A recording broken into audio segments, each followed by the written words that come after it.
শুক্রবার মন্ত্রীর হাত ধরে তেলিয়ামুড়ায় যুক্ত হলো নতুন পলক office cum working standard laboratory of legal metrology. এদিন এর শুভ দ্বারোদ্ঘাটন অনুষ্ঠিত হয় তেলিয়ামুড়া পুরাতন টিআরটিসি অফিস সংলগ্ন এলাকায়।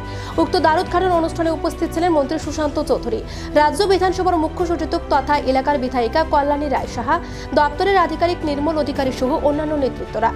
50 লক্ষ টাকা ব্যয়ে তৈরি হয় এই কার্যালয় অফিসটি।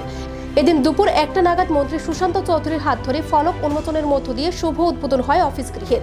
উদ্বোধন শেষে মন্ত্রী সুশান্ত চৌধুরী ওনার মূল্যবান বক্তব্যে এই অফিসের গুরুত্ব সম্পর্কে বিস্তারিত আলোচনা করেন। পাশাপাশি কোনো জিনিস কেনা এবং বিক্রির ক্ষেত্রে বিক্রেতা এবং ক্রেতাদের সচেতন হওয়ার বার্তা দেন তিনি। এদিনের এই অনুষ্ঠানকে কেন্দ্র করে উপস্থিত সকলের মধ্যে ব্যাপক উৎসাহ উদ্দীপনা পরিলক্ষিত হয়। সেখানে ব্যবস্থা গ্রহণ হবে।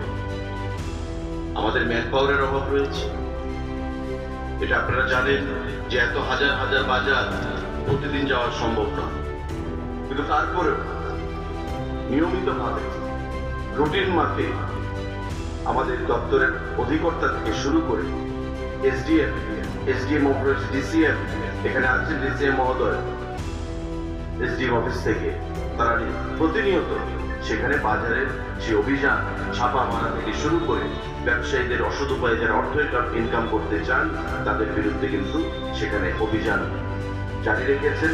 সারা রাজ্যে প্রতিনিয়ত খবরের কাগজগুলোতে আমরা সেটা দেখতে পাচ্ছি।